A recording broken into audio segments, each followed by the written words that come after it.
Ladies and gentlemen, thank you very much for joining us. And this is one of our entertainment stations. And today on the turntable, we have DJ Euphoric. Play for us is Kwata Kawaya. Is Gidede. It's Touch Wire. Yes, play. Anyway, ladies and gentlemen. Kenya inchi yetu, Kenya inchi. No. Hiyo sasa Afro. Hiyo mtu wa Ghana atasikia aje? Mtu wa Ghana atasikia aje? No, sasa ni exchange program, amekuja amelana kitu mpya. Anyway, Euphoric knows best. He will tell us the experience and also will be giving us a talk. Ladies and gentlemen, please, another round of applause.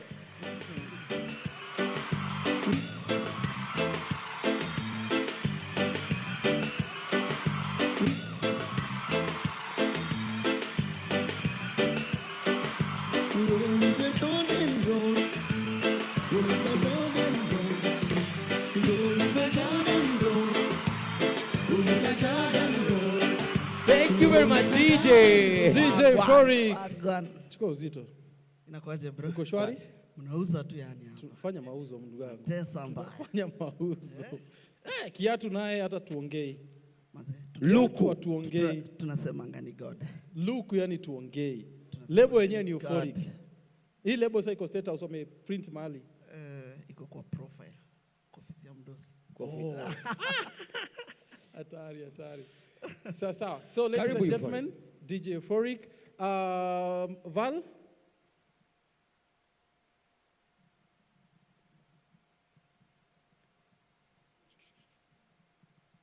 DJ hapo ukiona gap sasa hapo ndo unaingizanga ile mix yako naona.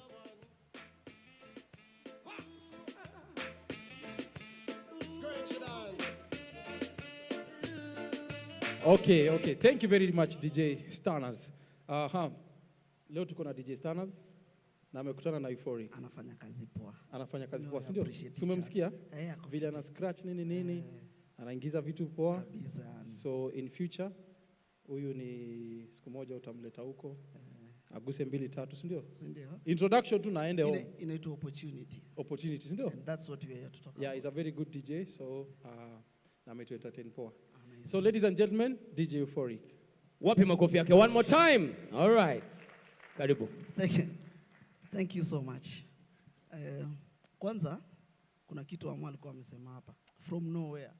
Yaani unatoka nowhere, humble background, unakuja mpaka unafika place. By then nimekuja na msee, boy wangu wa mkono anasimama MCA town. Imagine from nowhere lakini mtu wako wa mkono ni MCA. Huyo msee ako hapo, maybe anaweza simama awasalamie. So maze kulikuwa na panel hapa hivi imebonga vitu mingi sana wameongea. Mimi husema hii platform ni poa sana kwa sababu some of these things ni zile vitu tuna need before even we make a name, before like ukuwe na jina kali hapo nje. Kuna hizi vitu zenye wameongea hapa most zenye sana msee mwenye ako kwa creative ana need kujua, kama story tu ya leo like financial, like how you deal na vitu kama hizo. So personally mimi hupenda sana kutumia story yangu to give a talk or anything kwa sababu imagine you are born well, unafika life ina change. Nilianza kutumia wheelchair when I was 16 years. Alafu community huku nje it's crazy. Disability is always either ni curse, either umerogwa, vitu kama hizo. But mine was bonds. It was a bone and a joints issue. And then sasa life imechange, on a wheelchair and here you are, maybe there's something you love. Kuna kitu Sally alisema hapa, you like unafaa kuangalia which one are you best in. So by then nikiwa shule nilikuwa nachora, nikachia brother yangu, nilikuwa na act kidogo, nikaona haiko, and then nikapata niko more into DJ. So I focused sana na DJ. Alafu by the time naanza kutumia wheelchair ilikuwa tu bado ndani yangu. So I said this is what I want to do. So nikianza kutafuta hapa kwa sababu niliambiwa I talk about opportunities, challenges ya watu wa disability yenye tuna go through, especially when you're in the creative. So first challenge ya kwanza. I hope kuna representative wa KFCB hapa. This is one of the challenges. Hatuna ramp, you see. So anyone mwenye ako in a wheelchair and is a performing artist, it's very, very hard getting to a stage. Sawa. So those are among the things zenye msee mwenye akuna disability ana face, especially akiwa anakam kwa nini kuperform. Hi, allow me to introduce myself. Sikuwa nimeji-introduce. So my name is DJ Euphoric. DJ Euphoric mini mentor, motivational speaker. Should I say, I'm the state DJ. Most of the events tunafanya, like anywhere where the president is, that's what we do. Like, we plan. Currently, I'm working in the Presidential Music Commission as a production manager, whereby what we do, actually, si udeal na wasanii, hakuna kitu ingine. Si udeal na wasanii, anybody mwenye unaona na perform kwa president, so we have a technical committee whereby you come for auditions, then tunakupatia theme, that's how you perform, unaperform your president. So we have also camps za kuteach wase different things we engage. So that's what I do, that's where I work. We are located State House Road. Anytime, feel free kukuja huko, inaitwa Permanent Presidential Music Commission. And as well, I do most of the president events in State House, personal, normal, zote, anything ina include entertainment. So nikiongea about my journey kidogo, challenges, opportunities, and pia finances, like, unajua si ma-artist sana, hapo kuna kuangana shida kubwa sana, si ndio? But I thank God yangu, I associated myself with nilipata wase walinishika mkono, they are mature in the industry, so walikuwa wanakuambia this is how it goes. Kitu kama, that's why nilisema this is one of the best platforms for an artist. Before, like, artists, before grow, like, kwa wale wenye maybe wana come up, you need to get this information. So personally nikianza ilikuwa hard kufika kule nimefika. Unaenda DJ Academy, kuna mmoja aliniambia actually, unajua uko kwa wheelchair, you can't do this kwa sababu uko kwa wheelchair. Hiyo ilikuwa ni kitu moja ya kufanya ni lose hope. Hapa kwa panel walikuwa wamesema you should never give up. Kuna lady aliuliza amekuwa akifanya auditions more often na hajawahi, like, hajai get opportunity. So pia me, I approached so many. When like niliamua sasa, this is what I want to do. Like, nimeenda college, like, kusoma ni poa, lakini my whole life, like, my mind ilikuwa kwa DJ. So nilipata hizo wase wana kudiscourage sana. Like, meet an event organizer, promoter, kitu mse anaona wheelchair, au ni what you can do. You see? So that's part of the opportunities zenye msee mwenye akuna disability analaka. Unaweza pata maybe a producer, okay, sijasema any like producer, but unapata producer anaona msee ako kwa wheelchair, like ata deliver, ama msee ni deaf, ata give information, ama blind haizi fanya. So challenges zenye tuna go through ni ile opportunities zenye msee apati, especially when ukijoin kitu kama auditions, ama you're looking for any kind of opportunity yenye inapatikana ni creative. So that's among the crazy, like, things zenye wase wako kwa creative ya disability wana go through. So personally, kuna msee aliniambia unajua iwezi uko kwa wheelchair, hizo vitu zote msee, kuna vitu mingi sana ni msee wase wanakuambia. But personally, kwangu nilichukulia I will prove this person wrong. So I kept doing what I do. Nilikuwa nafanya video na post hivyo. Nakumbuka I went for, ilikuwa ni international, it's a UN event. So naambianga wase by the my first gig ever ilikuwa ni ya UN. Reason, niliendanga kwa hawa wase, like, nikawaambia mimi ni DJ na event yenu nitaifanya. So walikuwa like, issue unajua na what they see is disability, they don't see the ability side. And actually wakanipatia opportunity after, like, kuwa show, like, hey, hii kitu I can do it like any other DJ, unaona. This means opportunities haiwezi kuja kwako inoka kwa mlango. You guys, you have to go knock, like wewe unafaa kujituma. I was talking to one of my friends, one of the big DJs, na tukikaa tu naye akaniambia by the way kuna gig natafuta.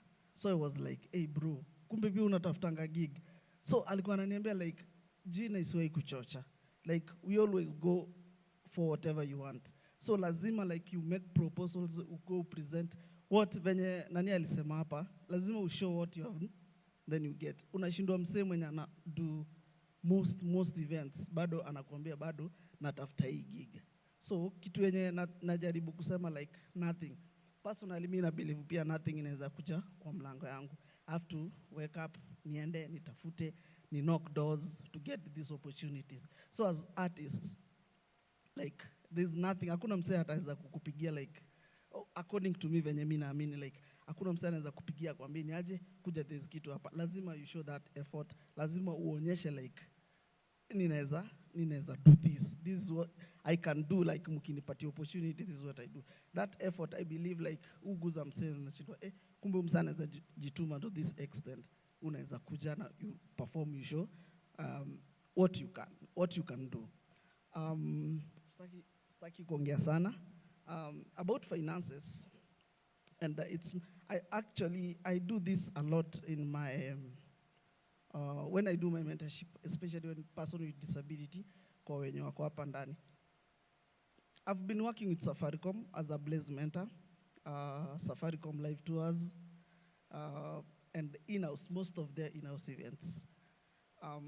Hapo definitely msee akikuona, I've been like in a billboard for a year for Safaricom. So msee unakutananga na msee like anajua okay kuna do, okay ukweli kuna do, but how do you manage your finances? Unaona?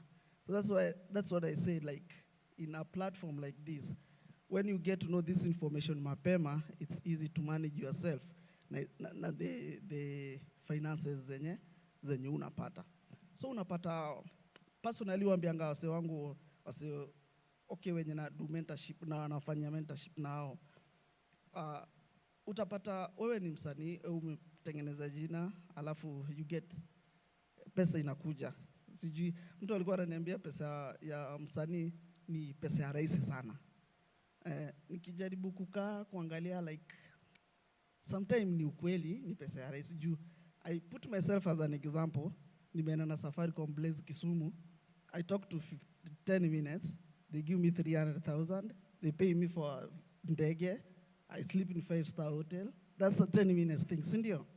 Itakam haraka. Then sasa umeshapata hii pesa. Like what are you doing wewe as in msanii? Do you look at the future? Like this money na have it. Kwa sababu nimepata most artists nimekuwa engage nao ni ile tumepata do tufanye like not in a positive way, wanasema like yeah do imekam. So kupiga sherehe ni poa, lakini unajua kuna ile kupiga sherehe pia unakumbuka kesho, kwa sababu normally tunakuanga na ile kitu ya kama saizi nimepiga, for example I'm in Kisumu for Blaze.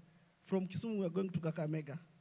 From Kakamega we are going to Kisumu Mombasa, you see, tunakuja Nairobi. Imagine every hizo event zote unazunguka, you are pocketing kwa each event you are having 200,000-300,000.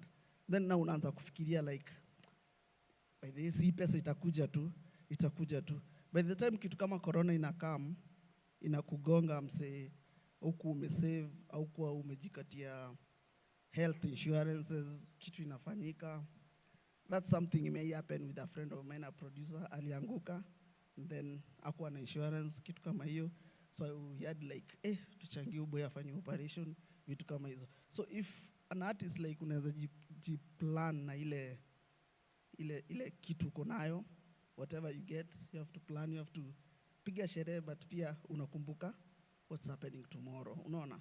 So lazima siwa sanika kaa sisi tujichanue, Mtu kaa Jalango ni beste yangu sana, na tukiongeana na mulizanga, mbona unajenga, you see? So ni ile like, you know, this is a future investment, okay? This is hata saizi nikikosa kuwa msanii, at least sita end up like kukua kwa wale wase like alikuwa hivi na hivi, but what's happening, si ndio?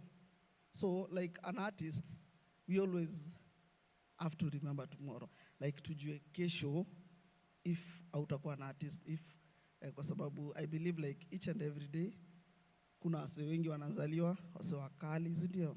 Wase wanafanya vitu amazing, na hivyo that's how nini tunaendelea kwenda, kila kitu ikichange. So ikichange, will you be like I'm still comfortable, I'm still having my life, unaona?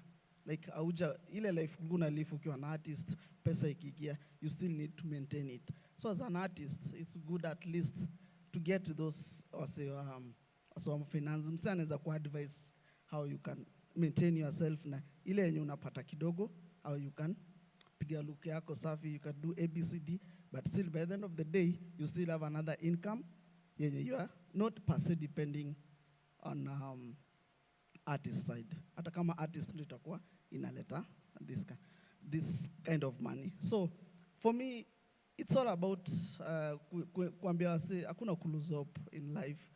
Hakuna ku lose hope, hakuna hizo ni vitu zenye hazi happen kwangu, like ku lose hope, ku give up, jina impossible. Hizo vitu tatu hazi happening mimi kwa dictionary yangu, hazikwangi. Like even to do something, I have to go for something, I always have to go for it. So hata kama like umetaniwa down like a lot, ukifanya auditions, ukifanya sijui nini, keep on. Na siku moja tu like nyota yako ung'aa. Alafu kitu yenye mimi waambianga wase sana, success and challenges ziukwanga tu pamoja. Na the moment you na work extra hard, that's when now you overcome the challenges. That's when the success start coming. When una feel now the challenges zimekuwa too crazy, like ni noma, yani unataka ku give up. That's now that point yenye una feel unataka ku give up, hiyo ni nakuanga your turning point. As long as una keep ile believe uko nayo, ile self drive yenye nakufanya like this is what you want to go for. Sitaki kuongea sana, maybe kama kuna mtu ana swali tunaweza engage as nikitoroka.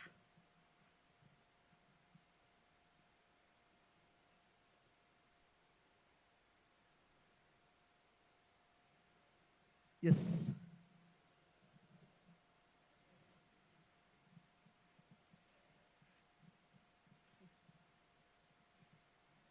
Poa sana.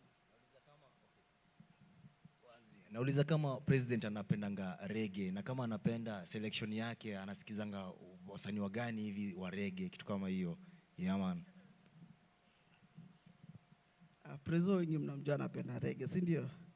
Lakini above yeye kupenda reggae, na kuna wasanii wawili watatu anapenda, yeye upromote sana Kenyan music. Kwa sababu utamwambia niweke, atakwambia niweke UB40, niweke Gregory, and then alafu atakwambia now let's go back to our Kenya. Unacheki? So kwa wase najua yeye is number one promoting Kenyan artists. Na pia mkiona tukiwa na end year parties huko State House, most wase wengi uperform ni our.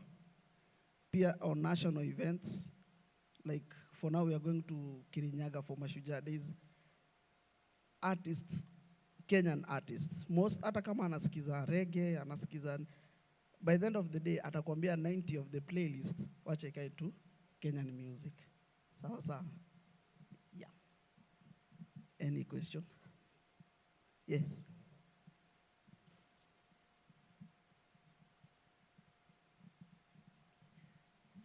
Asante sana kwa your encouraging words.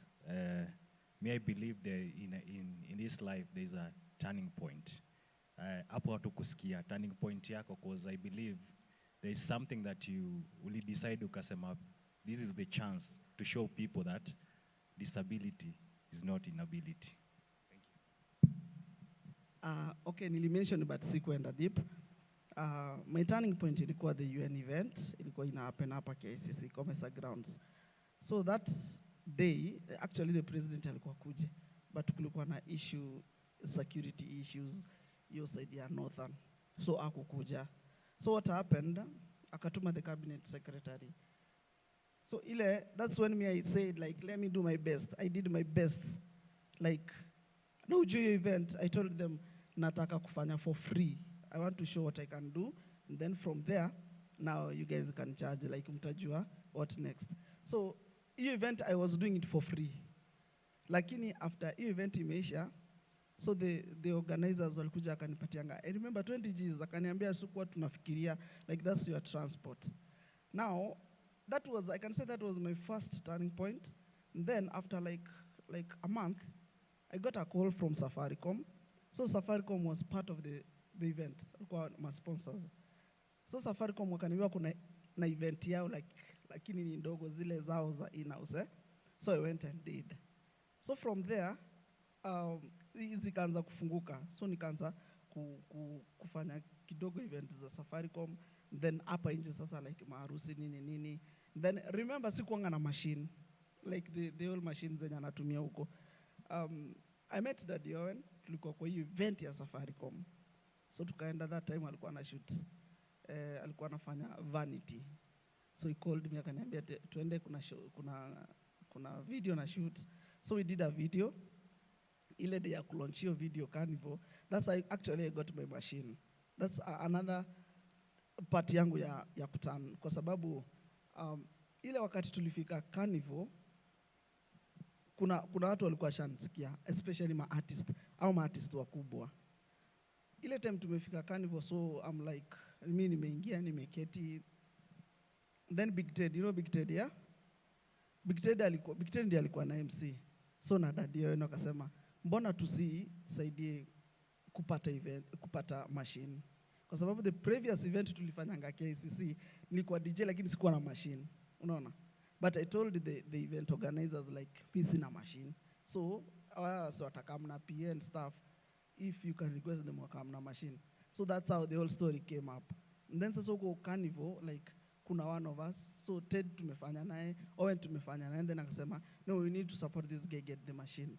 So that's how I got the machine. Like in the next, that day, 15 minutes, those artists walikuwa huko, like, yeah, artists walikuwa huko kina Mariga, Wanyama, Jaguar, they contributed to $500,000 to get a machine. So from there, that was my turn. Like, niliamua, like, now I got the machine, so what next? Sitakaa nazo kwa nyumba, si ndio? So I kept on knocking now doors, like weddings, any event yenye unasikia iko somewhere, I went for it. Na nikasema, okay, so many zili happen, yenye unaenda unaambia msee anakuambia sawa tutakuita, event ili happen, hawakuwa communicate. You see, those are zile vitu zenye challenges zilikuwa zina come up nazo. But sikuwa relax since nimepata machine. So zangu zilikuwa like, there's something somewhere, I need to go and do it. Nikisikia kuna event inaorganiziwa hapa, nitakuja niulize ase ni nani anaorganize event. Hivyo from there, that's now nilianza kuget 1, 2, 3 events. And then nikaanza kwenda media houses zinaniita for interview. For me, even to work with the president, personally, yeye mwenyewe aliniambia, I saw your story and I'm your fan. Like, I liked what you do, how you do, like you encourage people. That's why my first event nilipigiwa simu kutoka State House. I was called like, kuna event ina happen hapa, and the president said you come, and it was an India party, like 4 years ago. Then I went. That's the first time I met the president, and that's what he told me, like, you know, I saw you, and I was like, hey, you're doing an amazing job, come over. So I think that was my and by the event yangu ya kwanza huko, I got just a fare, you see, but sikuwa like teta. For me ilikuwa like, unajua those standards, you have done something mpaka umefika saizi una meet the head of state. For me yani hiyo tu ilikuwa ndasemaje, ilikuwa like a dream ina come through, unacheki, like a blessing. So mimi hata sikuitisha do. So I worked na like 2 years, like no job, ile unakuja tu unafanya zile event yuko, unakuja tu kufanya event. Up to now alinitanga tukakaa naye for a while, and then nikakuja nikapata my appointment letter from bado now to work in the presidential music. So I think those are my turning points. Yeah. Haya, swali lingine.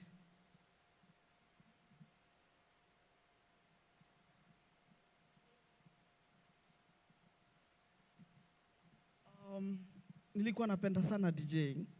Actually nikiwa poa.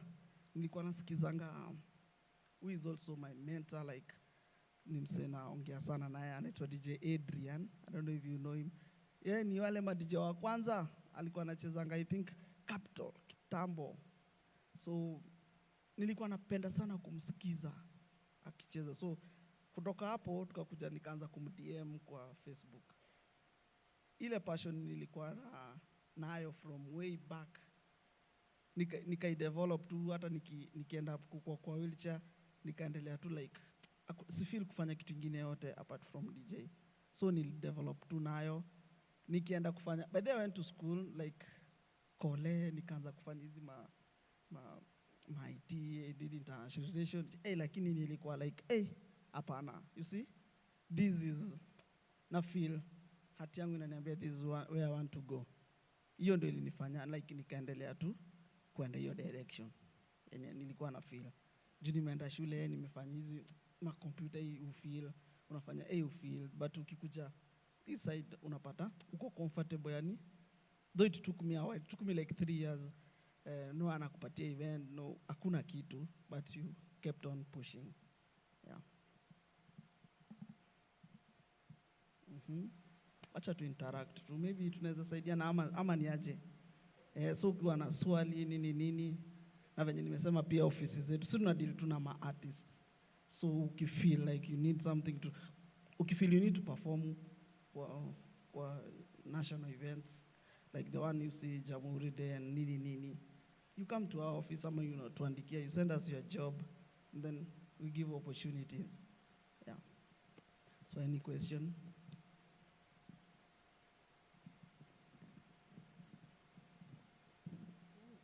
Pauline, yeah, sure. Okay, hii sasa ni kuhusiana na kitu yenye nafanya ya management ya. According to what you said, it seems like una get do mob sana. Yes. Okay, tuseme ukweli, because if you can get 1 gig na 200k, and I believe that is most of the artists wenye wana get hiyo, wase get do poa. But during this time of corona, we've come to learn that it is hard for the artists. Na get. So sasa unaweza kwa nini wa prezi, si ndio? Lakini prezi atakuwa hapo for the next 10 years. So what are some of the things that you're doing to make sure that you'll maintain your stand even after the president is gone and you are no longer the president's DJ? Just advice on some artists who are here when you wanna feel like corona imewabit. Thanks. Ni poa. Actually, I mentioned it before, like, yes, kama prezo atakuwa nakuwa kama mimi nita maintain my standard. Yes, kwa sababu the opportunity nimepata with whatever nimekuwa niki-earn, nimeitumia to do something else. Unaona? I'm investing in something else yenye in case ata prezo atakuwa ama hakutakuwa na gig. I'm sure my car itakosa fuel, sitakosa food ya kula, unaona.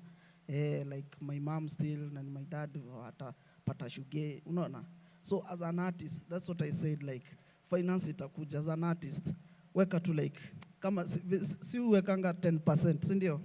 10% ni ya church, si ndio?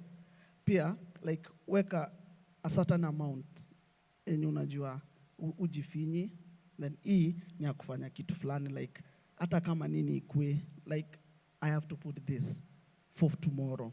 Kama utakuwa like una save, unajua kuna wase according na wase wengi nimekuwa nikiinteract nao wako kwa real estate, financial sijui nini, hizo vitu zote tu zenye zina investment.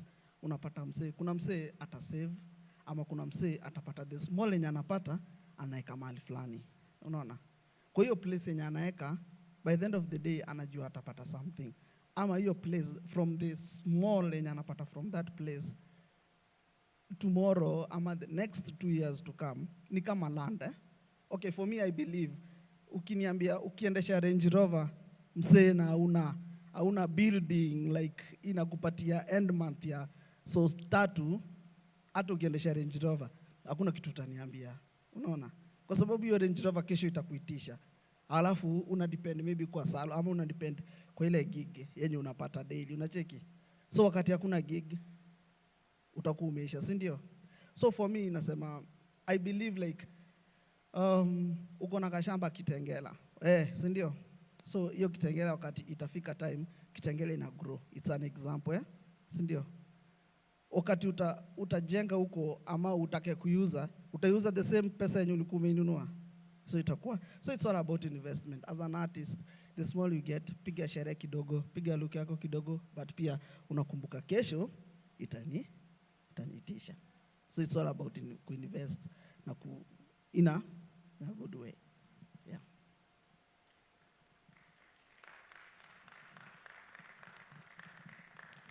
Unajua DJ tumewazoea anaongea na muziki, si ndio? Huyu ndio DJ wa kwanza nimesikia akipeana talk. DJ uko fiti sana, euphoric. So we thank you very much for that session, for the wisdom you've shared. I believe watu wanaenda kushika hiyo. It will be very, very useful. And we wish you all the best in your endeavors. And any opportunity you get, that is here. Sure. Opportunities lazima. We get the opportunities from people. Pia see the ones we have also. You pass it on. Tunashare. Thank you very much. Na mse by the mse, so mimi kuna mtu aliyeniambia, okay, when I was the billboard for one day, mse aliniambianga, buda, hujafika 30 na unalipwa like ukiwa kwa nini? Una invest nini? Una save nini? Sasa ndio time ya kupiga sherehe, madem nini unacheki. But ukifikiria then ikiisha, unajua kuna wasa watakutoka. So lazima kuwe na plan A, plan B, plan C and all that. Na age imanishi, unaweza save hata ukiwa mdogo aje, as long as umepatia opportunity na income, by the time unafika 30, unaweza save hata ukiwa kuna msana kuandika. Age ya Bilal and stuff. Stuff tuendelee, ndio. Asa anakuonea. Sawa, thank you very much. Ni kwa sababu ndampatia gift hamper zote zitabaki hapa. Ndio lazima nimtumie hapa vizuri. Sasa makofi kwa DJ Euphoric, asante sana. And now, ladies and gentlemen, I introduce our veteran, Pauline.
What about habari njema kutoka NHIF? Sasa kuna bima safi kabisa inajulikana kama NHIF Super Cover. Umepata yako? Hii ni bima safi kabisa ambayo unaweza ipata kwa urahisi. Ni bima ya kuaminika na ni bima ambayo ni ya bei ya mwananchi kama wewe na mimi. Kitu unahitaji kufanya ni kwamba ukiwa tuna shilingi 500 kila mwezi unapata cover, bima ambayo itashughulikia wewe na familia yako. What about habari njema kutoka NHIF? Sasa kuna bima safi kabisa inajulikana kama NHIF Super Cover. Umepata yako? Hii ni bima safi kabisa ambayo unaweza ipata kwa urahisi. Ni bima ya kuaminika na ni bima ambayo ni ya bei ya mwananchi kama wewe na mimi. Kitu unahitaji kufanya ni kwamba ukiwa tuna shilingi 500 kila mwezi unapata. Make a personal brand. What's a personal brand, first of all? How do you sell yourself? And how do you turn your talent to money? So without much further ado, please allow me to introduce my very able panel. By the way, you'll be very happy. Please allow me to introduce Martin Gerenji, aka Daddy Mato. Ako wapi? He's a father, a husband. He's a creative content producer and a creator. He has a crazy yet very rational character under the family brand Manapatao. Hiyo inapronouncewaje Mato? Hivyo tu, nimesema poa? He talks about various topics, including and not limited to family, parenting, relationships, and technology, and social media trends. Wacha nimintroduce tu pole pole. Huyu jamani star. He has an experience as an actor, director, radio presenter, TV host, among other skills within the creative arts and content creation space. Martin Gerenji is best known for his most recent works, Sue and Johnny, by the way, inastaingi kwa sana kwa nyumba yangu, as a title character, Johnny, and Netflix, The Boy Who Harnessed the Wind, and YouTube series, Best Friends Forever, as the psychopath Alex. Give it up for Daddy Mato. And my other guest, a very important man. We are going to need his expert advice because he works. His name is Martin Mwangi. Martin Mwangi comes from the corporate. He's the brand manager of Indomie Kenya. He's been with Indomie Kenya from 2014 to 2021. His skills are trade marketing, influence marketing. These are his competencies. Trade marketing, influencer marketing strategy, social media marketing, brand management, media buying, marketing strategy, resource planning, and annual operations planning and sales. Please give it up for the two Martins. I think mumeniwatia nikaya hapa katikati. Wakitia red. Okay, so Martin and Martin, mko na microphones. I'll start with, I think I'll start with you, Mato. Habari ya siku mingi? Niko salama. By the way, unajua nimekuona, nikasikia tumbo yangu imekatika. Timu langu imekatika? Tumbo yangu imekatuka. Kwa nini? Kwa sababu the last time I spoke with you, we were supposed to do a film together that never came through. Easy vitu happen. Ulini forgive? Easy vitu happen. Okay. So, Martin, when you talk to a creative and they say, they talk about them being a brand, what does that mean? What does it mean to be a brand? As an individual, umeanzia na swali zile ngumu. Hii ni rahisi. Hii ni rahisi kwa sababu the next question nataka kuuliza is whether corporate people think we are brands or we are jokes. What's a brand? Okay. Being a brand, as an individual, being a brand, it means being dependable and bankable beyond your personality to your activities that can generate either attention or income. Welele, can we ask? Ukaniambia nirudie hiyo. Sijaribu tu urudie tu tena. But basically, it means unaweza, so as an actor, personally as an actor, as a brand, it means that my face or my personality can stand not just for myself as me and my wife and my children and at home, but my face and my personality can be used in other ways to either generate attention or to create money, you know? Let me push that a little further. Okay. Who are some of the brands, so that we can understand what that means? Who are some of the brands that you would say are working right now? Locally or internationally? Locally. Locally. All right. It seemed like a stroke of luck, but I know the story behind it was very intentional. Somebody like Aziad Nasenyana, she is a brand. She's a TikTok brand. She's a brand that came up through TikTok, especially because of her dancing. And since TikTok's consumption is mostly with music. That worked with her. Eric Omondi in himself is a brand. He gathers the necessary attention that is required by other brands to be able to get the attention needed towards the specific products that are needed, and that in turn creates visibility, and then eventually watu wananunua kenye wameona na whatever is on top of mind. Eventually, be thinking about this as I come back to you, because this is a bit of a hard problem, not a hard question, in the sense that how do you know yourself enough to be authentic enough to create a brand that corporates will want to buy? Let me give you an example. For example, what's the name of this lady? She used to be a gospel musician, size 8.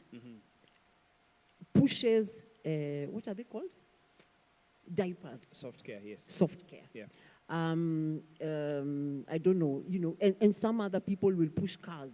Some other people. So, a brand needs to see something in you that they can then pick up and associate. Utaenda nayo. You'll go with it. Wacha kwanza, goja kwanza. Martin, thank you so much for joining us. Thank you because you come from the world.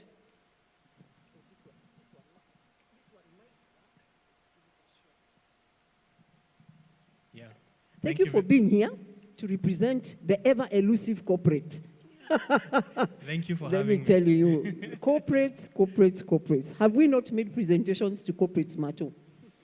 What do corporates think? What in your mind as a corporate? Who is a brand? Who is a creative who has or what does a creative who has a personal brand look like? Now, a brand, let's put it this way. Back at my home, I've made a biscuit. So how do I sell the biscuit? In order for people to buy my biscuit, they need to know that biscuit. So the work that I put in making people know that biscuit, and finally you realize that this biscuit is Manji, and now you can call it by name, Manji Biscuit, it's branding. It's the story you create about this biscuit that people, once they see it, they realize, wow, this is Manji Biscuit Duos. It goes even further. Yes, You even create Duos, because it has two parts and a filler inside. It's two parts, and you can be able to realize it because the manufacturer has identified it, has put some work into making you see it. And it's the same thing even with content marketing. You need to differentiate yourself. There's very many people there who are doing content, thousands, millions. How will people know that this is Daddy Mato and not any other Martin? We are Martin, both of us. Yeah. Actually, they don't know me. We are both Martin Mwangi. They don't know me. Martin Mwangi. Yes. It's the same story with the biscuit. Yeah. One is just a biscuit at my house. The other one is Manji Biscuit. That's the difference. It's Martin Mwangi, but people will see him and automatically they know it's him because he created the brand. It's the effort that he put into each and every step, differentiating himself as Martin Daddy Mato, different from me. People don't know me, and that is branding. So it's the work and the story behind him that makes him a brand. Yes. Absolutely great. That's it. And that's what you are looking for. Basically, as a corporate, it's very simple. Yeah. My problem is I have the biscuit and I want to sell it. How do I tell the story of the biscuit using Martin's brand? Okay. So I am only looking for somebody who resonates with my brand in a way that the synergy, the person I'm using is equivalent to my brand, and when people see him, they relate him to the brand. Yeah. For example, when Indomie came on board, they had a pain point in 2013. In 2010, 2011, 2013, nobody knew what noodles are in Kenya. Zero awareness. Maybe the upmarket who were using Heinz and other brands. So how do Kenyans know how to consume noodles? And they tried in 2010, they tried in 2011, they tried in 2013, it was not working, until they took OJ. And everybody thought Indomie is nice because OJ is on board. Yes. And automatically the numbers moved from 100, 1,000 cartons to thousands of cartons within a year. The OJ, Indomie, synonymous. You see OJ, you see Indomie. You see Indomie, you see OJ. So it makes a lot of sense. So what I am looking for in creative, to use them as my brand ambassador or to use them as my influencer is very simple. How will people perceive him when they are relating him to my brand? Okay. In fact, he's led you to exactly where I wanted him to lead you. So as a creative, you see, I must know myself. For example, if you look at me, I was not created for dancing. So if I come out and I start becoming a dancer, I am sure I will fail. So I feel like as a creative, and I don't know, Macho, this is a semi-question, you really have to know who you are. You have to know, who am I? What do I bring to the table? How do I push this? Mpaka people know me. I create a brand that Martin can buy. How do we do that? I will ask you to remind me that question again, because there's something a bit more I want to add on something that he mentioned. Okay. Because to identify a brand, there are key things that are required to be identified as a brand. One, recognizable, because that is what will draw people towards you. Yeah. And then number two, believable. You know, watu ukaambia watu kitu wanaweza kuamini. And then number three, relatable. Ni nini watu wana relate nayo na wewe? Ni nini unasema ambayo ninaona ina apply to me? So that relatable is what now brings me back again to the question, which was? My question was, how do you know yourself, know what you are worth, yes. and grow that competence to the point to which Martin here sees you as somebody who is usable? Okay. That's really hard. I started out, nilianza hii journey kibahati, ninaweza sema hivyo. And you'll realize that most people will say that kiasi hiyo ndio story yao in a way. Because there is no formula. Hakuna formula specifically ya hii ndio kitu nitafanya na hivi ndivyo nita succeed. No. You have to do a lot of trial and error. Lazima utafute. So I have been an actor. I've been an actor since what? Professionally since 2004. That's what I had been doing till when I transitioned into the social media space. Was I recognizable? Yes. Yeah. Watu walikuwa wananiona, ndio. Was I relatable? Yes. But then it seems that social media comes with the fourth element from these three that hazikuwa before, and that is reachable. Yeah? Where they can reach me and I can reach them. And it is that reachability that is called engagement impressions that these other corporates are looking for. So, when you reach, ukireach audience yako, una reach audience yako ukiwapatia nini? Ukiwapatia nini ndio watasema wana relate nayo. So, when I was reaching my audience before, I was not the one reaching them. The broadcasters were the ones reaching my audience. Walikuwa wanawapatia mimi as an actor. All right?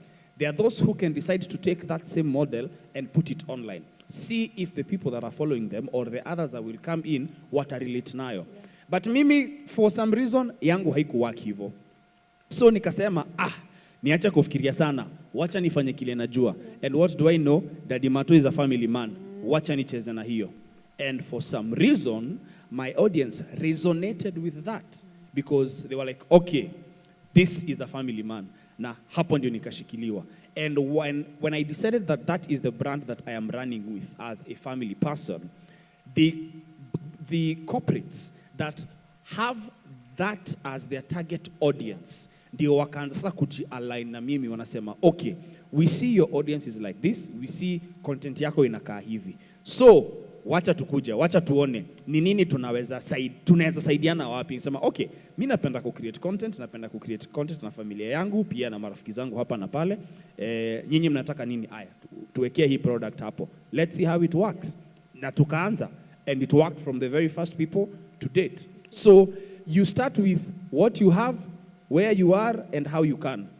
Usijaribu pia kufikiria sana, kwa sababu unaweza kujaribu kupiga strategy over something that audience yako haitakubali kutoka kwako. Because audience at this point is king. If they decide they don't want to consume your content, pole kwako. Ikiwak, sometimes it takes something very small. Using the example of Aziad, Ali struggled for a very long time. If you go back to just before she hit it, alikuwa create content, ameng'ang'ana, amesumbuana nayo. Lakini tu ni hako tu kamoja tu, ka video tu kamoja, hiyo ya kuwezana. Ndio, she shot up. And then people now start going back and they're like, oh, she's been doing a lot more of this as well. Yeah. So that is the spark that hit that made her, people want to relate with her more. So we fanya inaweza kosa kuhit sahi, lakini for as long as kuna background watu wanaweza angalia waone kuna vitu huyu amekuwa akifanya, then definitely siku yako itafika. Okay. What are the challenges of dealing with a personal brand? Because I think for you, your brand ambassador has been trending recently due to not very exciting things. What are some of the challenges? What happens most of the time is una deal na human beings. There is a lot of pressure.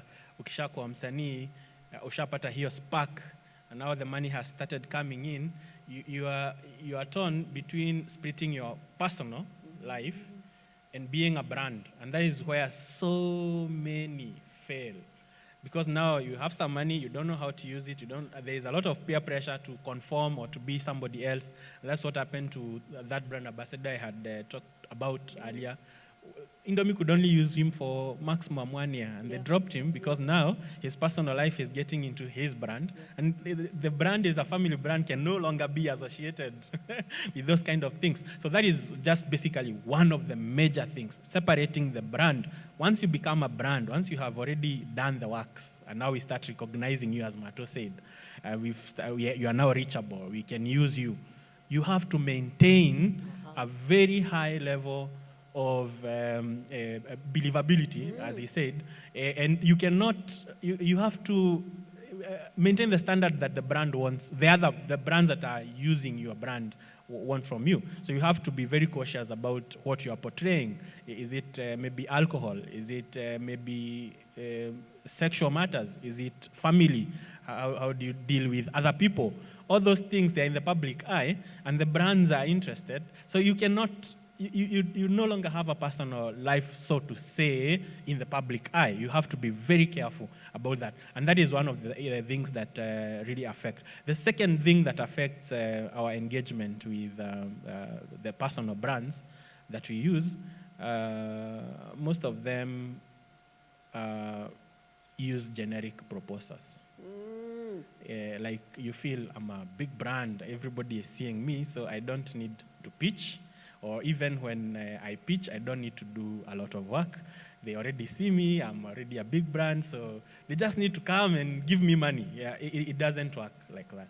You need a bit of background work in order for you to number one, you've already been seen, but you don't have money. You need to go to the next step of getting the money. So that getting the money, there's work involved, and I think Martin can tell you that. Martin, you see, this is an interesting thing. You build a brand. Now you have to go and pitch the brand. And then, when you go to pitch the brand in the boardroom, so I'm the moderator. I'm not supposed to share my story. But I must say that when I was a filmmaker, I used to wear the most awful clothes. I used to wear these black jeans, and a black T-shirt that was torn, and I would be like, I'm a filmmaker, I'm a serious filmmaker. And then I used to make some serious documentaries. So I'd be like, until somebody told me, nobody will give you money looking like that. Even if you're the best person in the world. You walk into the boardroom, people look at you and they're like, go bring us your boss. That's number one. Number two, I never believed in pitching. I'd be like, this is my show reel. This thing is going to cost you 10 million. I sit back. I'm like, the guys are like, don't call us, we'll call you. What are some of the skills we need, Martin, even as we're growing as creatives, to grow as entrepreneurs? Number one, dress how you want to be addressed. Hiyo kitu ilikuwa ikisemwa mara mingi sana. Mimi nasema wewe unasema nini? Si mimi kazi yangu ndio inafaa kuniongelea. But unfortunately or fortunately, we are humans. We are dealing with human emotions and perceptions. Na kuna vile mtu mwenye ule mtu akona pesa, kuna vile atakufikiria mara ya kwanza akikuona. Na kazi yako ni kusimama in between Kenya atakufikiria na pesa yake. Okay? Kenya atakufikiria na pesa yake. Umake sure Kenya atakufikiria haitakustop wewe from kupata pesa yake. So what does that mean? Mukiapproachiana kuna vile unafaa kukua, kwa sababu again I say human beings are very emotional. Na nikifeel, kwa sababu unasikia kuna watu usema alikuja meeting but nilifeel ni kama you're not the right fit for us. Kwanza hiyo mume to me, hey, we feel you're not the right fit. I'll tell you something, Martin. You are a brand that relates to the lowest level of the market. For example, Kibera, Mathare, or whoever. And therefore, even your dress code, mostly ni umevaa makamisi, for example, nani. That's how the audience, your audience relates to you. And therefore, kwa Instagram yako, umejaza picha zako na hizo kamisi and everything. The first thing I look at, I don't like this brand. It's okay, it talks to your audience in Nataka, yes. But they are not presentable. So hata kama uneka some advice I gave to someone when we were looking for a brand ambassador, and we had 6 people and we were liking this one so much, but when you look at the Instagram, I don't want to have to put my product next to her photos on Instagram. Yet the audience consumes this. Yeah. Who is feeling pain? Yeah, so in terms of the numbers, the data, this person is very good, but the way they've presented themselves, it hinders this person. So I get your point. Not just the way you present in the boardroom, but even the way you've presented on Facebook. Yes, because like now, the age we are in, the people who are aged between 16 years to 25 years, they will never watch TV. So the 100% you'll find them on social media. So if I'm talking to these people, I need somebody who is on social media to talk to them. So this means I have to find somebody who is on Instagram, somebody who is on Twitter, somebody who is on Facebook. But now if your Instagram is not appealing to me as a brand, then I won't pick you. Na hapo ndio kuna kwa hii shida ya inasemekana wale watu, or rather corporates wanataka msanii a change. Corporates anataka msanii akue kitu tofauti. Corporates wanataka msanii asikuwe authentic to themselves. We can choose, as artists, we can choose to see it that way. We can choose, no problem. Some will get lucky, they will prosper. But I'll take you back. Ethic are some of the people that had to change. Okay? They had to change certain aspects of their brands, not their personal lives, of their brands. From the very first music video they did, which was Lambalolo, to some of their most recent videos, you can see that visually there is something different. Musically, there is also an improvement. That's the improvement we are talking about for their brands. For their personal lives, they clearly did not, and they chose that. But then their personal lives came in between them, their brand, and their money. That is why kiliumana mahali hapo katikati. So we are not saying that an artist should change, no. But in your art, you have to grow if you have to attract the right people with the right pockets. And if people with the money are coming to you and they are saying, because hata mimi kuna siku moja niliambiwa na like kenye unafanya lakini hebu jaribu kuimprove tu hapa na pale, like but si mimi saa ina shoot na simu, unaniambiaje nini? Unajua ninakuambia kuna pesa pale, unaona pale kuna pesa, huyu ni wewe, unataka kufika pale ama unataka kuendelea hapa? So I had to change some things. I had to invest in myself. I had to invest in a bit of equipment, etc., so that I can get to where I want to be. Hapo kwa, you know, when you asked about the... I asked you about what are some of the things that you feel that we don't do so that we become brands that are attractive for corporates. And you started off with physical appearance, yes, and social media appearance. Yeah, our imaging is a bit off. Because unfortunately or fortunately, that is the number one and the most important. Again, because I said what they see. And then number two is, are you educating yourself just a bit beyond being an artist? Aha. Are you educating yourself beyond being an artist? Kwa sababu anasema kuhusu hizo proposals and pitches that are being sent. Well, it is either wewe kama msanii uchoose wewe ndio utajifanyia ama ukwe na mtu anakusaidia kufanya. Of course itamaanisha kugawa pesa, lakini you'd rather share 10% of 100,000 than zero in the name of mimi ninataka kujifanyia mimi mwenyewe. If you know you don't have those skills, you either get them or you get somebody who has them, because hizo ni muhimu sana. The distance between me and my money is as simple as a 2-page document. Funny enough. Just a 2-page document. And as he said, it should not be generic. Tumetuma pitches, by the way. Na tukatuma. Sana. Number 3, believing that it is your work that should speak for you. It should. Emphasis. It should. Inafaa. Lakini usiketi chini useme nimetuma kazi yangu iende ikanifanyie kazi. Sasa mimi ninangojea iniletee kazi.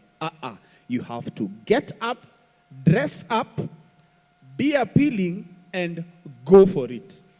Uliza all the stupid questions you think are stupid so that you can get the right answers, because that's the only way you will know.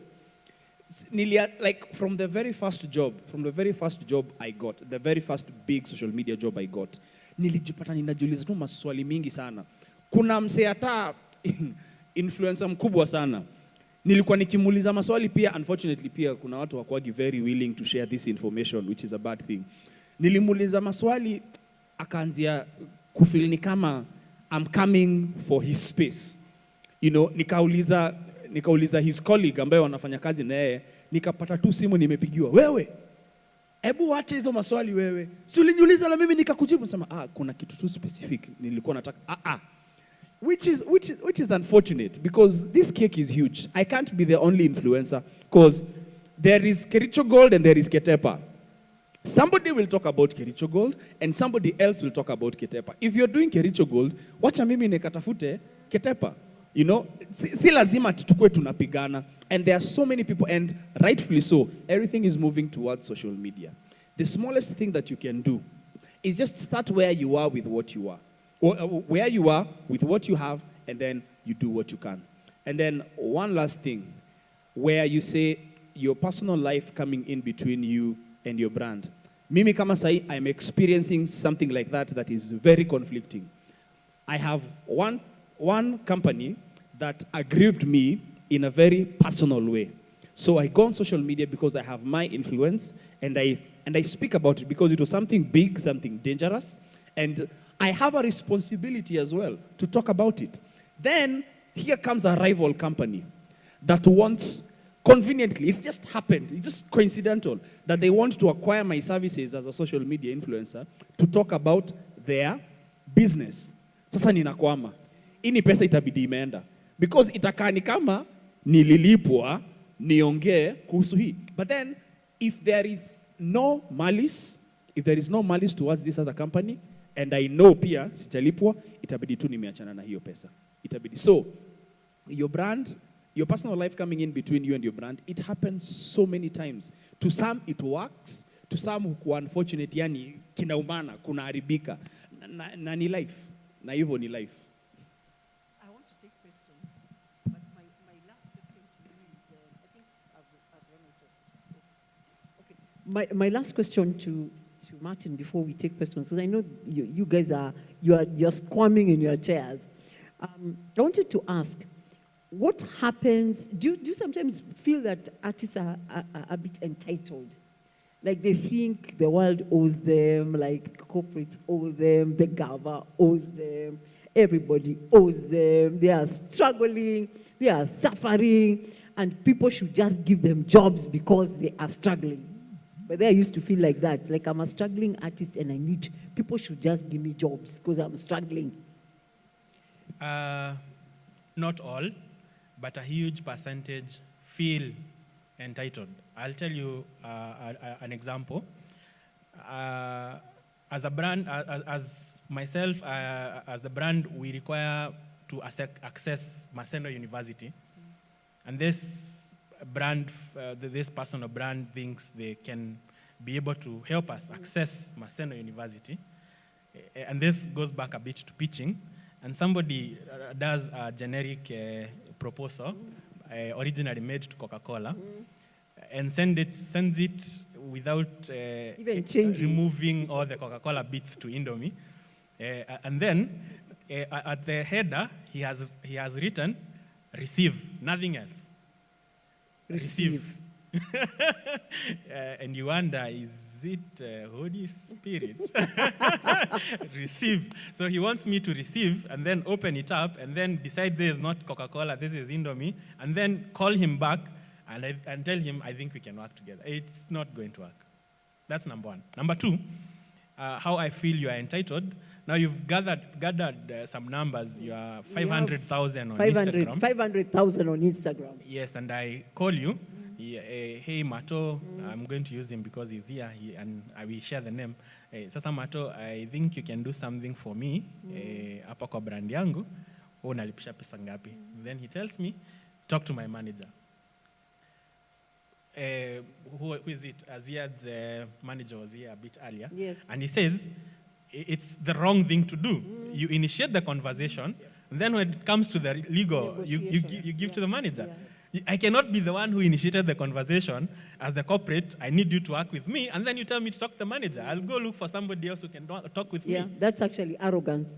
So, and it has happened with so many people. And most of the time, what happens is they feel entitled at that time. You're talking to him, you want him now, but 3 months down the line, they will not be there. They will be done. Because nobody wants to work with them. Yeah. Because if I called you, why hadn't the manager found me before I looked for him? Yeah, you understand that? Yeah. So at some point, they feel entitled. That way that I feel sometimes they feel entitled. You have 500,000 numbers, and you feel there's a lot of engagement on your social media, and you feel 100,000 is not enough for me. I charge 300,000. No discussion. You don't consider that my brand is maybe a very small brand, that the whole 100,000 is a month-long social media campaign. You don't have to go and announce that Indomie pays me 100,000, but you can work with me at 100,000. Na chini ya maji, wewe tu ndio unajua you are working for 100,000. Nobody knows, nobody cares. It's my money and you. There is even an undisclosure agreement. Indomie will not reveal that we pays Daddy Mato 100,000 and he gets 300,000 elsewhere. Nobody cares. So you need a bit of flexibility. You need maybe if you want to, and this happens because maybe they have people whom they are working with already who are already paying 300,000, which is okay, but you don't have to shut out. Sometimes I like to say it's good to use the Kikuyu mentality. Besha ne besha. Whatever money comes, let it come. As far as it's not announced that this is my rate, it doesn't matter. So you don't need to feel so much entitled and block away potential people. And possibly I'll use 100,000 today, and tomorrow I'll have more money. I'll give you an example of the most recent brand ambassador signing. We negotiated for 1 year contract at a certain amount. After negotiating for 1 year contract at a certain amount, we realized that the TVC we created it's very good, but it's not updated 6 months down the line. We have a contract for 1 year, but if you're going to do a new TVC, we need to pay a new contract. And we paid double the amount for the previous one because now this one is bigger. So what if we did not agree on the previous amount initially? Now, she wouldn't be in the second negotiation halfway down the first one. So it doesn't matter. Don't feel entitled. Just have a sit down, see whether there is anything to lose. If there's nothing to lose, be flexible. That's what I say. From the corporates, from the mouth of the corporates, they're saying, let's be flexible. Martin, before I start taking questions, I think after you've suffered in this industry and you've gotten 500,000 views because you've invested, there was one artist who told me, do you know how much money I've put into this brand? I don't want people to joke with me. I'm now a star. I don't like jokes. Do we sometimes not understand that we are in business? At the point where most people are at, success in business to most people means making money. That is what is the bottom line definition of, success in business. When artists begin their journey towards success, we are offered a lot of promises. We are offered, kuja hapa, hii kitu itakupatia exposure. Kwanza exposure, hiyo tumefanyia. Yeah. So at the top, there are two ways of looking at it. One, it is, I have worked myself so hard. I am so angry at the fact that I worked so hard that you need to pay me for all the work that I have worked so far and value it now and not later, but now. You must pay for all the people who never paid me. Yes. There is that. And then there is, it has been a journey. I am taking my strides as they come. With everything in life, it's a journey. Yes, everybody who will pay me will still be paying me for everything that I have not been paid before. But not because of not what I've not been paid. You're paying me for the time I have put in and the experience that I have to be recognizable, dependable, relatable, and bankable at this point. That is what you should be paying me for. Yeah. When we are having these conversations, unfortunately, there are some people who hold the money. Kuna wale huongea tu vibaya. Na hiyo ni ukweli. Kuna wale huongea vibaya. Yes. No, kuna wale huongea vibaya nasema, ai, mimi, nikulipe 100,000, kurukaruka alafu weke picha social media. Wacha ikae. But you forget that for that person to get to that point, there's a lot of time that was put in. Because huyo mtu mwenye anaongea hivyo, hawezi weka kwa social media page yake, yeye mwenyewe ajilipe hiyo 100,000. Anakutafuta wewe because of your reach, your impressions, and your engagement. So we fight with that a lot. So people's personalities are the ones that come in between them and their brands. Again, I will emphasize that. Because of now the pain. There are some traumas that never leave people as individuals. They come into the brand. Unasema, by the way, Then, kunyenyekea hukua mzuri. Lakini haimaanishi unikanyage. Yes. I would like to just put in one more point, the last one. You have already built something, but the money is still not yet coming. It is not wrong to put a foot in the door. What do I mean? Putting a foot in the door is what DJ Euphoric told us. The first gig was free of charge, but it opened the door to more gigs. Once you have your foot inside, now you know each other. It's easier to say, last month nilikupatia sample, sasa please, e month nipe ka 50K. Ama nipe. It's not wrong to begin at zero. The reason why, your ideas, the ones you have, they are concepts. I will not buy them until you have proof that your concept can work. It's only after proving that your concept can work that you can monetize your concept. Now, the only opportunity you might get of proving your concept is giving the first one free. So don't be afraid of putting the foot inside the door on the first gig, free of charge, but it will give you a lot more to pitch on. It will give you maybe photographs. This is what I did for this brand. It will give you numbers. These are the numbers that I was able to get, and this is the result. Please, my work is worth this much. But let it also come from you. Si ati unaambiwa, mtu anakuja anakutafuta hadi mahali huko, alafu anakuambia sasa shika sasa hii opportunity na uifanye for free. Anajua kwa nini anaitafuta. Let it come from you.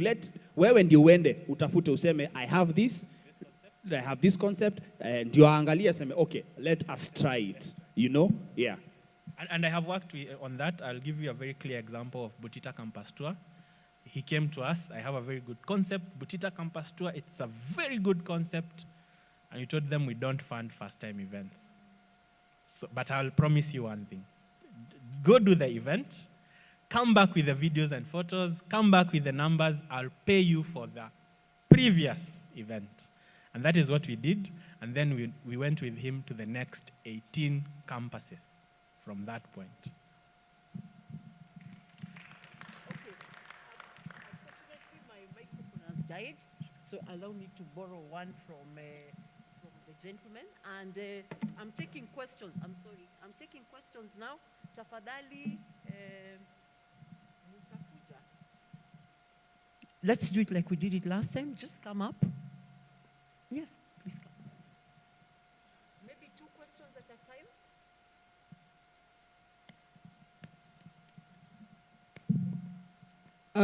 My question would go to Daddy Mato. I'd like to ask, in your process of becoming a brand and engaging with different companies, what is the main thing that you once thought at that time you were doing the right thing, but you actually came to regret doing it? Like, what is the biggest mistake as you have grown now that you can flash back on? Any other question? Can you explain that just a bit, kidogo? Sometimes, let me give an example as an actor. As a growing actor, there was a time I used to think that when I meet someone who is famous and I tell them that I'm an actor, and I tell them, hey boss, kiwa na project mazee usitusahau, it will work. Unaona? Such like a mistake in making your brand. Okay, I see. I think, is there something that you've ever done that today looking back, you're like, that was dumb. That wasn't very smart of me. Can I take another question or Mato answer that one? Oh, there you are. There's a young lady behind you, Val. Hey, my name is Doris from Machakos. We're Studio 5 Machakos. So my question goes to Martin. Yeah? You're in the corporate world, and most of your brands do not need representation to be household names. They're already there. There's Omo, there's House of Manji Biscuits. They're already there. These are names that are commonly used in every household. So what happens when you have artists in the background? Because currently we're in production, we're not in the foreground. We hardly manage our social medias, but we do the work to build our art. We work hours and hours to have content that is well-skilled, that is productive. But my question is, if I'm here as let's say a video creator, I spend hours on green screens, editing that is precise, it's razor sharp, well done. Can you meet an artist halfway to build their brand as well with your name in the process? So your question is, you've done a lot of work in behind the scenes, yeah? So your question is it possible for now a big brand, Omo, Manji, to support this artist in building their brand? Is that the question? Okay. What regrets do I have? Mahali nimefika. Tuseme ni Mungu, kwanza kabisa. Number 2, I am a sum total right now. I am a sum total of all the decisions, the choices, the mistakes that I made. I feel that I am towards my success path. Bado sijafika, I'm headed there. But there was a point at which I thought I have ruined it all. It happened in 2017. 2018. I was acting in Suna Joni. We had just begun shooting Suna Joni, so it wasn't very popular then. 2017, we started airing the show at the beginning of 2017. The show became an instant hit. At that time, between the first season shoots to the second season, I took on a job as a director for a TV show. So I am an actor, scriptwriter, director. Those were the three ways I defined myself at that time. Actor, scriptwriter, and director. If I'm not writing, I'm acting. If I'm not acting, I'm directing. So I've taken a break from acting now. I'm going to direct on a set. Directed this show, engaged with one of the main actors professionally, engaged with one of the actors professionally, to the point that they believed that in our professional capacities, we can help each other. I help in managing her brand, okay? If somebody calls her, anataka tuongee, nifanye kitu hapa hivi, kuja tukubaliane, sawa. Kasema, I can go with you, I can help you have these conversations because I would talk better than she believed she could. So we agree and we start this journey. Then at some point, she made her own personal mistake. And because of where she believed she should be in the production, she just used a very wrong way of trying to negotiate. And she realized the mistake, came back to me and said, Enyewe, Mato, I've made a mess here. Can you try and see if you can salvage this situation? I said, what did you do? I did this. Apo, umekosea. Let me see what I can do. So it's now me trying to talk to the producer of this same show that I'm directing and I'm managing this lady. The producer gets the impression that, so wewe ndio ulimwambia akuje aende afanye hizo vitu, hata wewe sasa enda. So I go back to shoot the next seasons of Suna Joni, finish shooting Suna Joni. I know I am waiting to wrap Suna Joni, then go and begin work on the, like there would have been no break. Nimalize kushoot hapa, tulipo mshahara, niingie huku, niendelee kudirect. Saa hizo, during that period, nikaenda, nikaoa, nikalipa mahari, nikachop money, nikijua narudi kazi. Nimemwaga pesa yote, nikijua narudi kazi. So when I'm just about to begin the job, it's on Saturday. I'm meant to begin the job on Monday. Naambiwa hiyo kazi haiko anymore. Why? Kwa sababu producer alifeel ni kama nilikuwa less, you artist, to be disrespectful in the engagement moving forward. So it was a loss to me over something I did not do. I was just trying to help somebody. I was even trying to be a mediator in between the two of them. And it threw me into a pit of serious brokenness. I've just spent all my savings because I knew I'm going back to work. I'm going to recover everything. This was now in 2018. My wife has now left her job because she's going to come home, raise the child, tutaendelea na life yetu sasa tukijijenga pole pole. Simzaya anafanya kazi, tutakuwa sawa. Nikajipata sina pesa, sina kazi. Do I, at this point, regret engaging with this person? I do very much. At that point, I'm talking about, at that point. But it is thanks to this issue that happened then. But unfortunately now, the other jobs that I would have wanted to go for, this producer was very close with some of those broadcasters. They shared those stories, and then I was sort of blacklisted also by those broadcasters. Ikakuwa Mato hafai kuonekana huku, yani persona non grata. Mimi kenye najua saa hiyo ni kuact na kudirect, na hizo zote ama kuandika, na hizo zote zinahitaji producers. Sasa ndio mimi niko nje. So what do? I am forced to now think out of the box. Nilirudi zero. Nikaanza na sasa, where I am. What can I do with what I have? And that's how I started my social media journey. That is how I started. I was pushed to a corner. I was pushed out of my comfort zone. Nikasema, hapa by the way. And at that time, wife ako nyumbani, anaanzia sasa ma depression juu aliwacha kazi, akisema anakuja kuchungwa na bwana. Alafu sasa ndio huyo pia. Nakwambia, nilikuwa nacheza na loans kama zote. Utakutana na wewe kwa barabara, uko na 10K.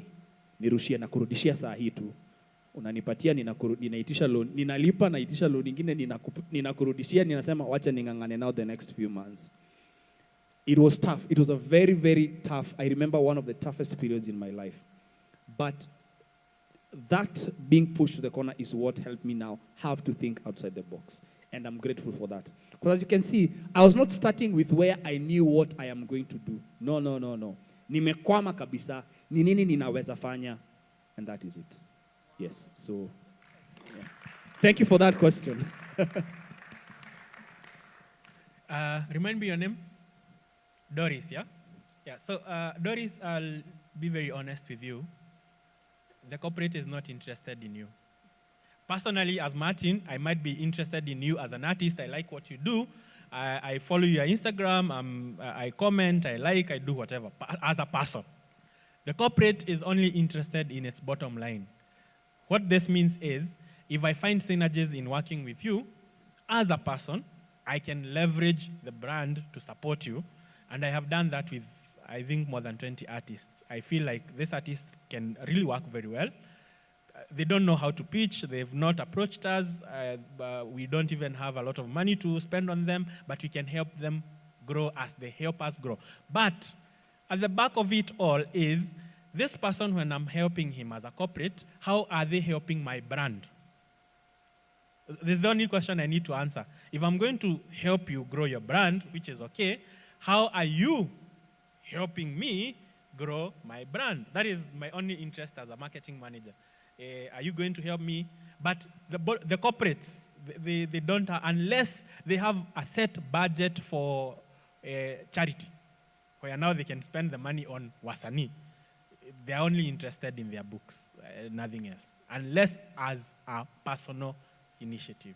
So at the bottom of it all, you as Msanii, you still need to identify how you can address my pain points.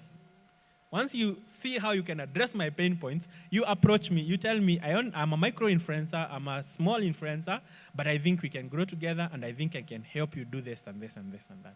That way, you can now come together. Any more questions? Yes, please come. I'll just take 2 more because of time, and then I'll take some apartment shots.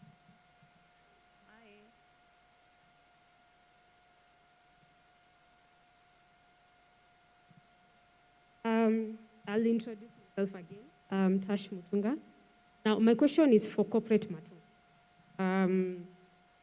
Or rather, both of you can answer me. You've talked about someone who comes to you, and they've already created a figure in their head, like I'm supposed to be paid a certain amount of money. If I'm not paid this money, then I cannot work with you. So my question is, would you advise artists? Like I've seen some artists who've put, they've put their rates on social media. Like, if I'm not paid this certain amount of money, I'm not coming to your show, and I'm not going to work. Is it something that you would advise artists to do, or something that you would tell them to do away with it? Because it might discourage someone who would actually want to invest in them, but they see you've already created a perception online that this is what you want. So is it a discouragement that you would tell them to do away with, or you can tell them to just go ahead and then just renegotiate behind closed doors? If I might begin, there's an equation that my wife and I love using when we are deciding on taking jobs. It's called time versus cost versus benefit. Okay? How much time is it going to take me to do the job? Okay? How much is it going to cost me to do that job? And then, of what benefit is that job to me if I do it? So if it is going to take a lot of time, I am going to up the rate, because if it is going to take a lot of time, I will ensure that the client understands that it is going to take time. So you will pay for the time.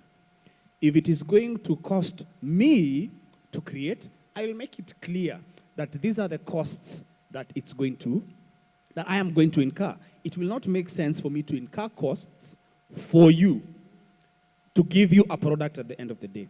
And then benefit. Now, this one is between you and yourself, not for the client. This is why I'm saying, don't, that situation where client anakuambia, mimi nitakupea exposure. Wewe choose. If I work with Indomie, is it going to benefit me? Is it going to benefit my brand?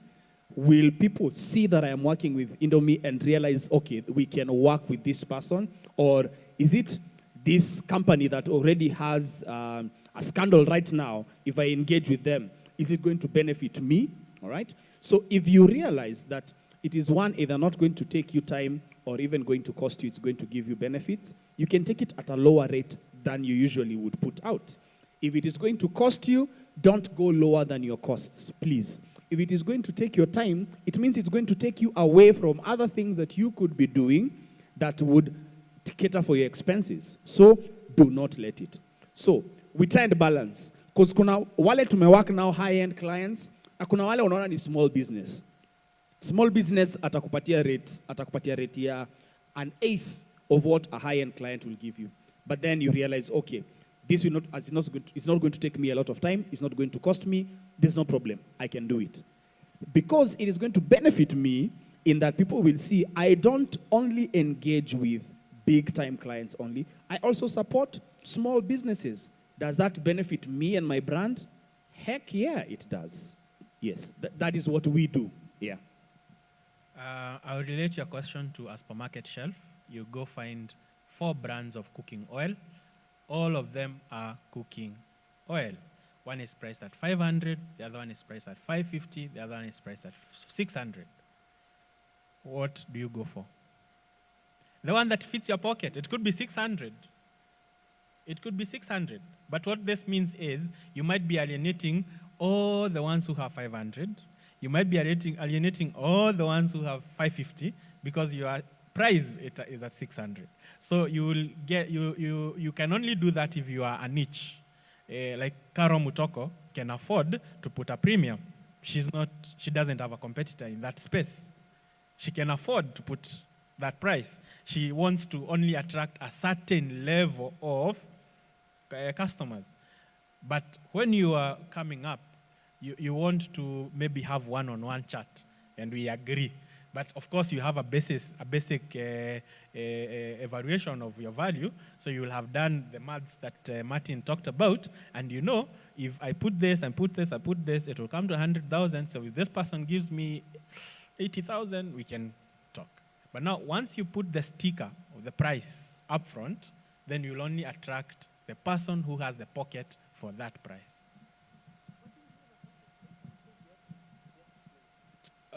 Do I have a parting shot? Okay. A question.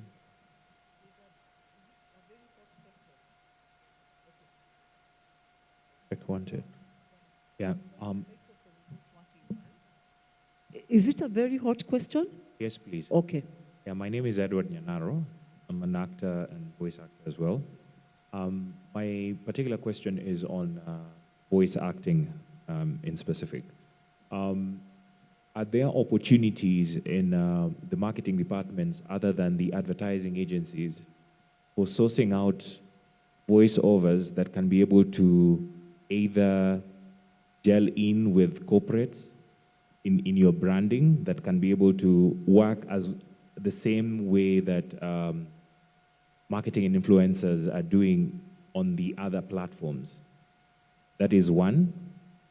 And then two, on the rates that we are talking about, because over time, as an agent who's been working for an agency, we've noticed that we always get clients giving their budget as opposed to asking for budgets from this other side so that we have coming into a consensus on what works.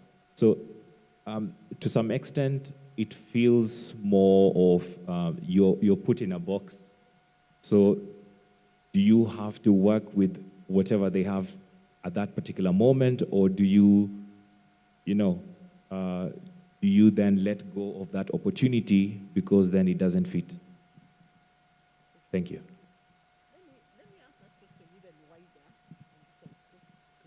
Let me ask that question even wider. I have a small production company, and when you walk up to corporates, they always tell you, we have an advertising agency. And when you go to the advertising agency, first of all, you are never sure whether the budget that's being presented is actually the one the client gave. And then you work and you're paid after 90 days. And as I think what he's trying to say is we are basically feel bullied. Is that what you corporates, why do you need the agency? Let me answer it this way. Working directly with corporate is the best solution. However, the Kenyan market, and basically the world capitalism, how it's built, 80% of the corporates work using agencies. So whether you want, if you use the 80-20 rule, whether you want or not, you will still have to work with the agencies at some point because they are the most. Actually, the biggest corporates, all of them use the agencies. And basically, the biggest reason is because of legal. I don't want to deal with wasanii. Tumeanza leo, alafu kesho amekasirika, ameacha kazi, and now I have to sue them. So if I use the agency, I don't care what the agency does with them. I just need my work delivered. So that's basically why corporates use agencies. I don't want to be involved in the kukimbishana small issues here and there. Msanii tuliambiana tukutane saa 2 hajakuja, tulikusema upost saa 5, you didn't post. I just want my work delivered. So most of the time that's why we use the agency. And now because the agencies are the most of your employers, they are 80% of the business, you don't have an option other than finding a way of working with them. And basically, when you have a very good brand, the agency haitakusumbua. Is it true, Matro? Once you build your brand very well, and you have very good work ethics, the agency, most of the time, hawatakusumbua. However, the agency is there to do business. So if I give an agency 100,000, legally, they are supposed to deduct 18%. Legally. So out of your 100,000, you'll get maybe 82,000. And then once you deduct the taxes and everything, because you have to pay taxes, the agency legally has to pay taxes, then the amount goes down. But once you understand the environment that you're working in, then it becomes easier for you to understand, easier for you to budget, so that you know, if I was charging 100,000 and the agency will eat 18%, and the taxes, withholding taxes 5%, then I need to add that on top. So maybe it's not the agency's problem, but you have not realized that some of those deductions have to happen. And therefore, when now you are doing your calculations based on the 3 things that he said, you now need to remember agency fee, 18% legally, then 5% withholding tax, you add on top of the amount that you charge. Okay, I think I'm taking parting shots.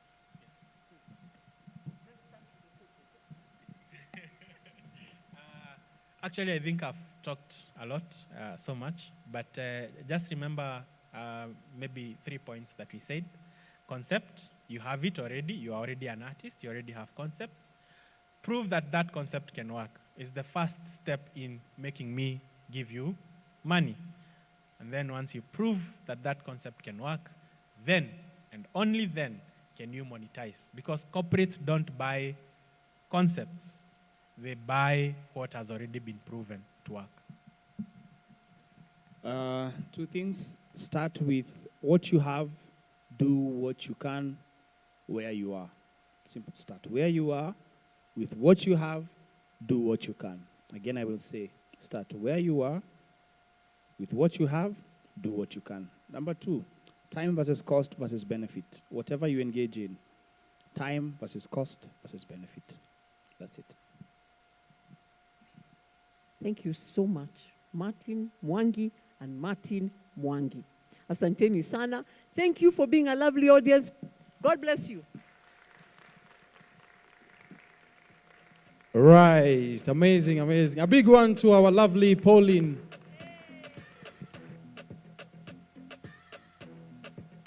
Asante sana, Pauline, for that amazing session.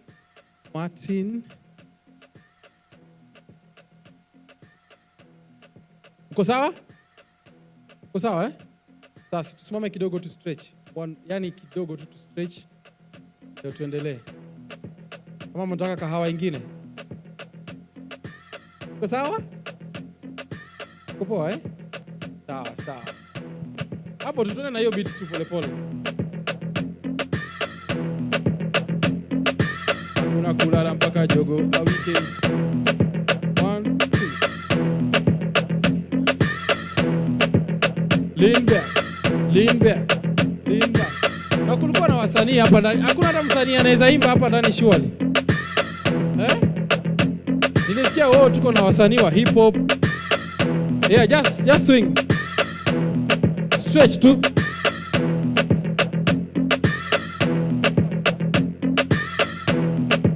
All right. Blackman, John. Kuja na hiyo beat tu. Tuendelee. Blackman, tuendelee. Si mnamjua huyu eh? Huyu hahitaji introduction.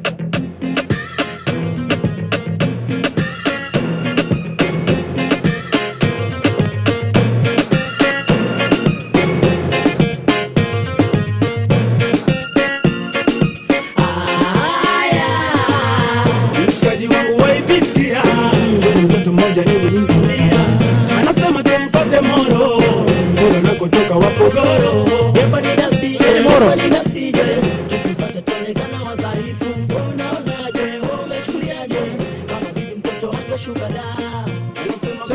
Check this. Safi DJ, asante sana Dam mpaka Moro all the way from Nakuru. Yes, I. Check. Iko sawa? Iko fiti. Blessed love. Yes. Sound. Check. 1, 2. Mwekei lapel. Acha ya kutafute. Yes. Coming through round 2 Kamigu. Haha.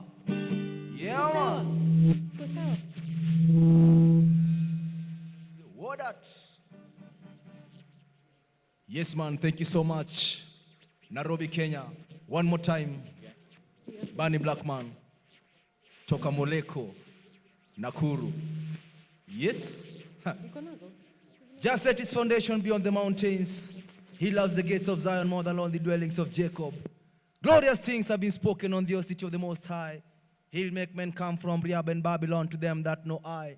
Beyond Philistia, Tyre, Ethiopia, and Moleko, it shall be said that this man was born there. And the highest himself shall establish the earth. Jah, Rastafari, I never say die. Blackman.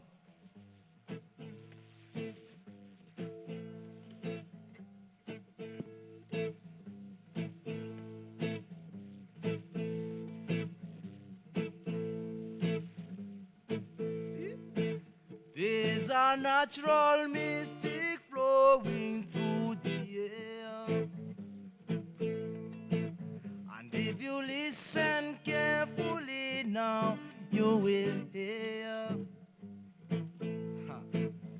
This could be the first trumpet, might as well be the last.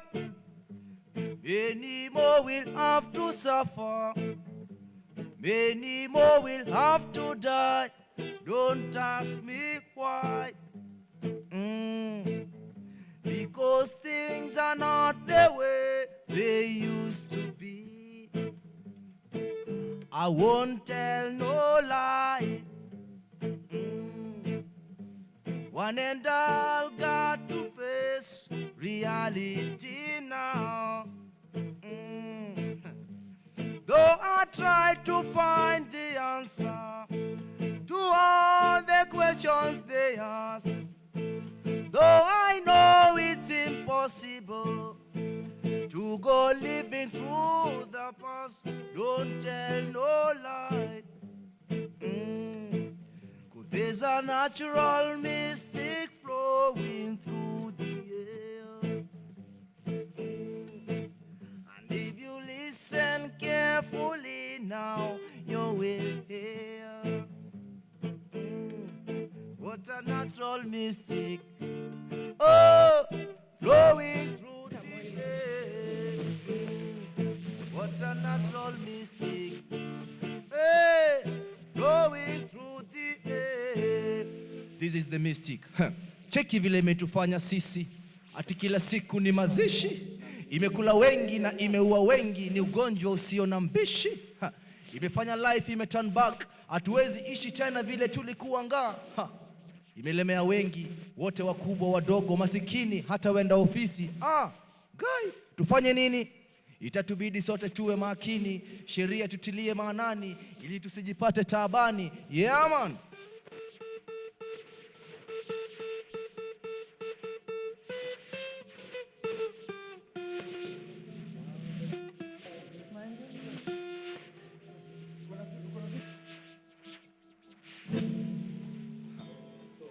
Oh, oh, oh, oh, oh, woy, woya, woya, wo. Ombi langu ni Baba, tuondole hili janga, tusamehe kama kwako tumekosa, kama ni laana ama ni kiyama, bado tunaomba tuondole hii corona. Omba tena Blackman. Baba, tuondole hili janga, tusamehe kama kwako tumekosa, kama ni laana ama ni kiyama, bado tunaomba tuondole hii corona. Yeah man. Vipi corona? Shikamo. Nikikusalamia sieti nimefurahia kukuona. Oh no, hata siwezi taka judawa bado noma sana, so tukikutana najua itakuwa ngumu kupona, but kitu moja ningependa kukuuliza sana. Ulitokea wapi bana? Juu tulianza mwaka salama, mwezi wa kwanza, wa pili, wa tatu tunashtukia corona. Tena umekuja design nyingine noma sana, umesambaa, umetambaa kama homa, umefukuza hadi ukedi kwa boma. Kulikuja Kaswende, kulikuja Kisonono, wote tuliwaona, watu vitu ziliwauma, lakini si walipona. Wewe cheki venye unatufanya. Hata mwenzako Ebola Kenya tulimsikia tu, hatukumuona. Ati COVID-19, si hata heri 18, wewe umetulemea sana. Tunakuogopa, tunashindwa hata kusalamiana. Ati mtaani tukae mbali mita moja, hakuna kukaribiana. Mke na mume kwa nyumba wakilala, hakuna kuangaliana. Jamani, siasa ndoa zitavunjika kama hakuna kushikana. Patikana saa moja ukitafuta Keroma, si utakiona cha Mtema. Usipopigwa na corona, si utapigwa na Mambanga. Umetufungia biashara na shughuli za mchana, tutakula nini? Na kuna wase hawajatoka kejani kuanzia mwezi jana. Umefanya ni ngumu hata kuongea na msichana, anashuku nitamsinizia corona. Achio! Sintakufa nikiwa single bana, na venye mwili imenipeleka Rwanda. Tunasikia ulitokea China, kidogo Kenya ushapenya. Kwa Magufuli bongo uliwatesa sana jamani, hata Wasafi unawachafua. Kwani nini? India makubwa ulifanya, Italy hata usiwaitaka ona. Ulifanya tunapanga laini kwa feri ni kama tunataka kupiga kura. Ulifanya tunanawa mikono kila mahali ni kama tunataka kukula. Ulifanya matu zimekosa kazi, ni wapi watapata unga. Ulifanya bazi zimekosa ulevi, utapata wamefunga. Ulifanya hata shule si mapema watoto walifunga. Ulifanya wase wanaficha sura, mask utapata wamedunga. Ulifanya najiuliza kama condoms walipewa walikataa kuvaa walitupa. Hizi mask kweli wataweza? Hata KMTC shule ya madaktari pia ilifungwa. Hii kweli tutaweza? Dr. Shaban, ulituambia unatibu nguvu za kiume, unakinga boma. Hii homa kweli itakuweza? Ama ni kwa nini hatujaona kwa barabara umetuwekea posta? Na venye hii quarantine ilifanyanga hata tuendi kanisa, tukawekewa kafi usiku. Tunajiuliza, kwani we corona ni kama Dracula unatembea kwa giza? Man, itabidi tukae chini tuwekee shughuli kwa meza, tujue venye hii janga kabla haijatuangamiza tutaimaliza, tusonge mbele na maisha. Tufanye nini?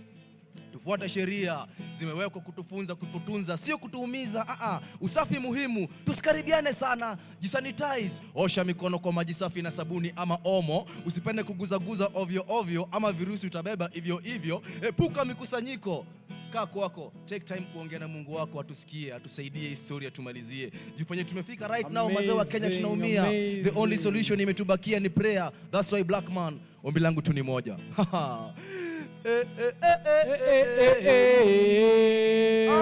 Si Baba tuongole hili janga. Yeah man. Tusamehe kama kwako tumekosa. Jacob. Kama ni laana ama ni kiyama, bado tunaomba tuondole corona. Thank you so much my fellow Kenyans. Thank you very much. Thank you so much. Bunny Blackman hapa. Na kama msanii naamini ni kioo cha jamii. Na time kama hii naelewa nimepewa jukumu hii kuwatumbuiza, kuwaburudisha, kuwaimbia, kuombea, kuwapea hopes kwa maisha. Kwa namna hii. Kuhimiza na kusisitiza ya kwamba msijelegeza imani, msijepoteza, hili janga halitatuweza. Hiyo ingine tu text. Yote yatapita. Asante sana. Hiyo ingine tu text. Thank you very much. A big one. Hey, Blackman hizi maliza maneno hapa. He is amazing, si ndio? Makofi kubwa sana kwake. So ladies and gentlemen, we thank you very much for your patience. We thank you very much for your patience. I want to introduce this man, Jacob. He's been here before and now he's here.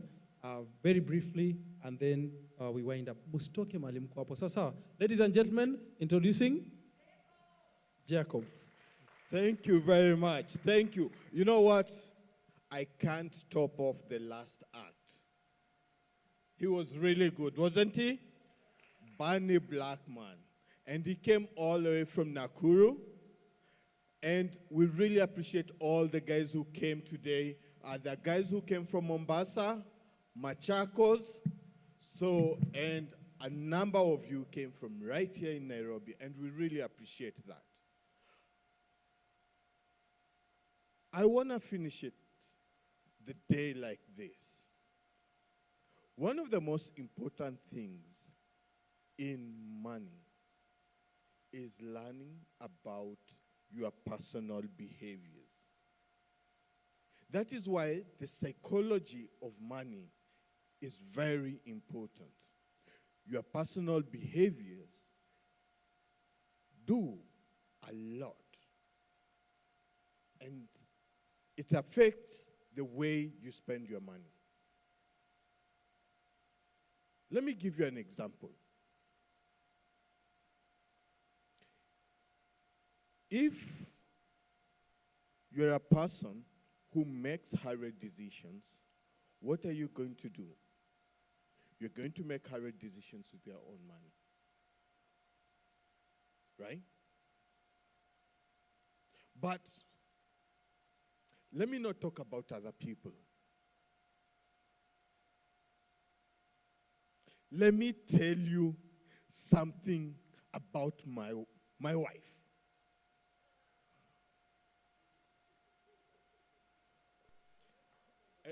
What? You know, what do you mean I'll sleep on the couch? I'll just be saying little truths. I'll be right back. Let me go and consult her.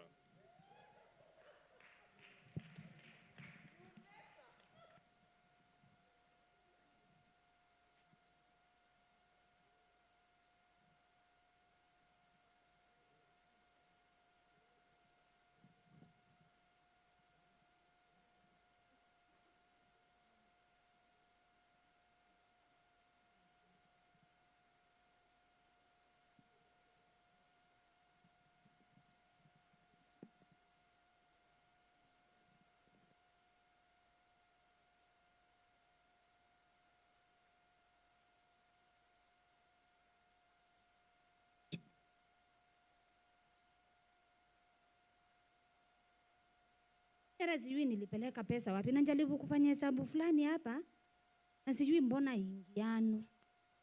Inafaa ingiano. Juu aliniwachia 2K. Akaniambia 1200 ninjaze ngazi, 300 ninunue token, 500 nitume kwa NHIF. Nikanunua token ya 200, nikanjiachia token ya so. Alafu nikatoka nikaenda kwa Muungeli. Nikapata ako na tumitumba tukali. Nikaona so sio pesa nyingi. Nikachukua kandres kisha nikachangua tu upload tuine waka newborn. Nikatoka hapo nikatelemka kwa Mike. Nikapata tu smoky tumeiva.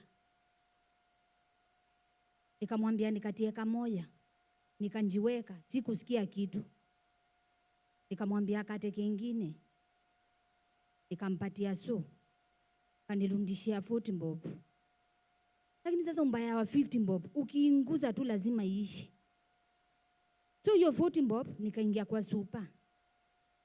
Kununua tu clips and of course kayonga ati nisinyongwe. Lakini sasa hata nikifanya hiyo hesabu kuna 90 bob sioni. Na niulize, kwani watu wa supermarket wameanza kuimbia watu? Mimi akianga, hii hesabu mimi sielewi. Na sasa kama mimi sielewi, mbona yangu ataelewa? Lakini mbona wanaume watuelewangi? Hivi wangekuwa wanambemba hii kitu kidogo. Haki pesa ni maua na imelemeti. Itoa kwa mfuko tu hivi inaanza kunyauka. Sasa nitafanya nini? Hii hesabu haingiani. Sasa nimepeleka wapi tuki? Na nikimwambia sinjanjaza ngazi, acha hangai atanjaa ngazi.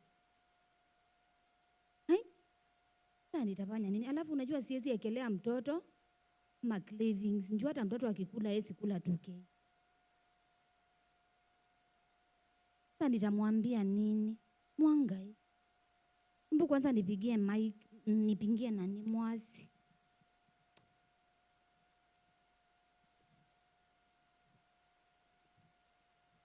Hello? Mwasi, ni aje? Uko biti? Nilikuwa nakuuliza ile ngazi ya 850 mbando uko nayo? Ai, ati 1200. Ati njuu ya kolona. Kwani kolona wameanza kutumia ngazi, si wanatumia oxygen? Sawa basi. Sasa nilifanya nini na hizi pesa? Nitaambia mbwana yangu nini? Mimi sielewi. Hii hesabu haingiani. Sasa nitafanya nini? You know what? She just told me it's not good manners to talk about money, and especially to talk about her. Kwa hivyo sijui. Hii hesabu haiwezi malizikia hapa. So, let me tell you something else, right? Today, there are so many things that we could have talked about.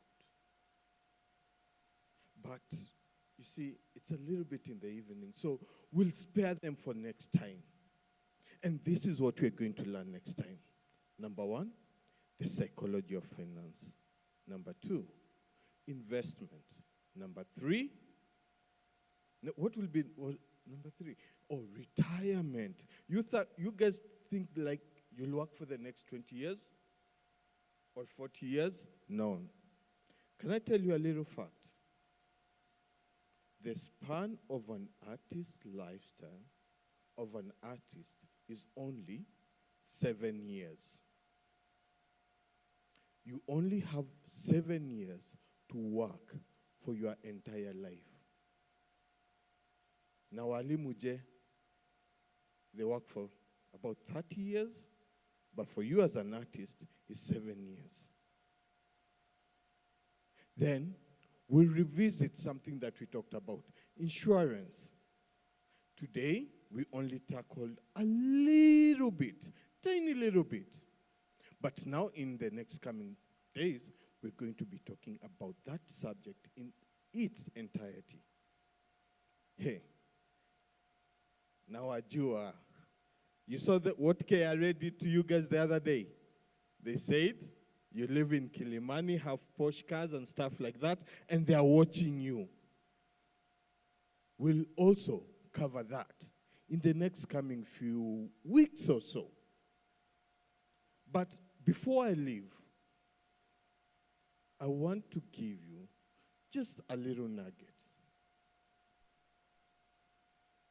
Has anyone ever heard of the rule 72? Anyone? No? How about 115? Rule 115? No one? Huh. So, Rule 72 is very simple, really. If you want to know how long your money is going to double, you take 72, divide it by your rate of return or interest rate. Yonsi ni rahisi sana. Wasanii najua mpendi hesabu. But 72 divided, let's say we give you an interest rate of 10%, right? So you take 72 divided by 10%, that's how many years? How many? 7.2. Kumbe nyie hamkulala class. And if you want to know how long your money will take to triple, you take 115 divide by your interest rate. In this case, let's say 10. It will take you how many years? 11.5. And with that, let's meet in a few weeks. Afya yetu, bima yetu ya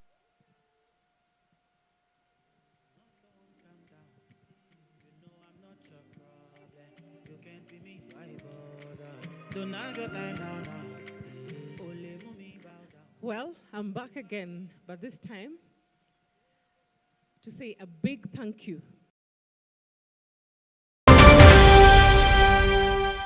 What about habari njema kutoka NHIF?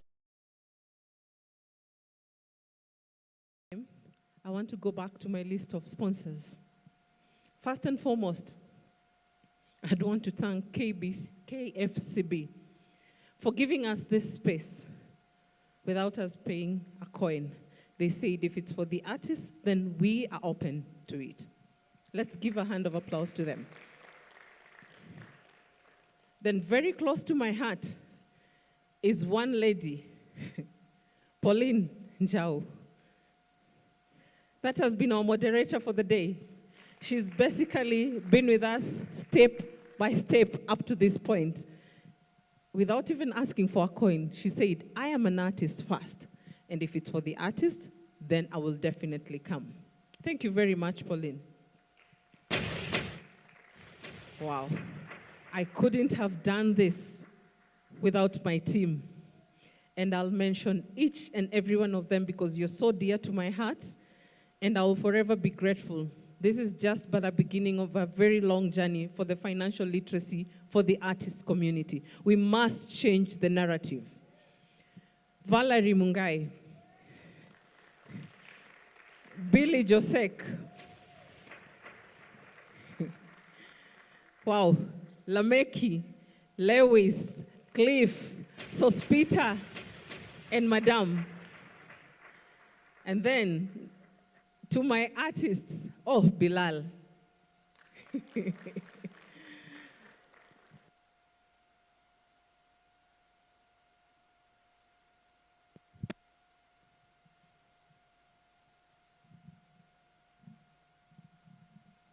Nilam, thank you very much for being a part of this.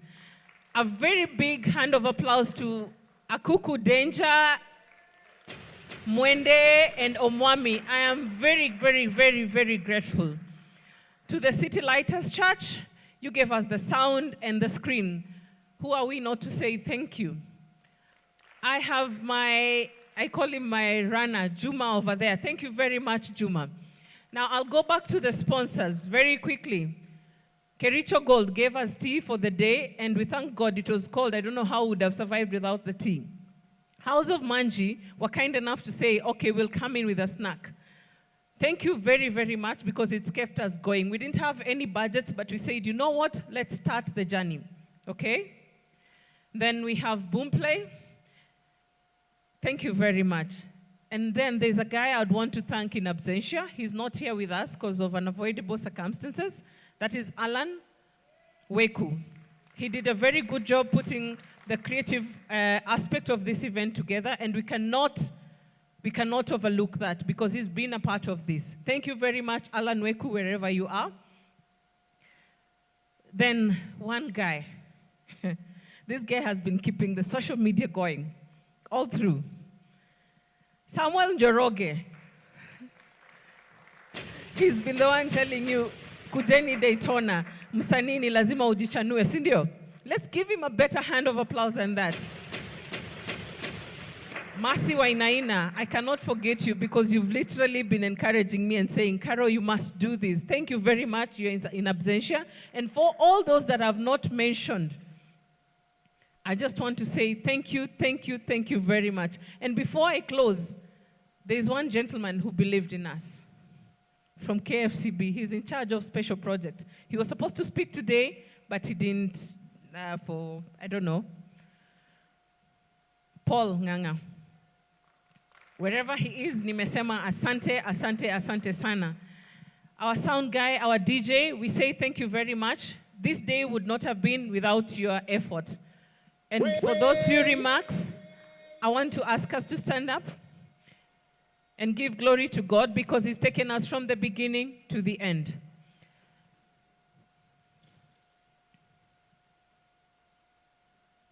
I will still say, Lameki and team, thank you very, very much for the live stream. We are very, very grateful. Let's pray. Our dear Heavenly Father, we come before you this evening, thanking you for the mercies that you've bestowed upon us. We ask you to guide us and protect us as we leave this place to go to our various destinations. May you grant us mercies to do more of this and to empower the artists and to change the livelihoods of the artists as a whole. In Jesus' name we pray. Amen. Thank you. You are free to leave.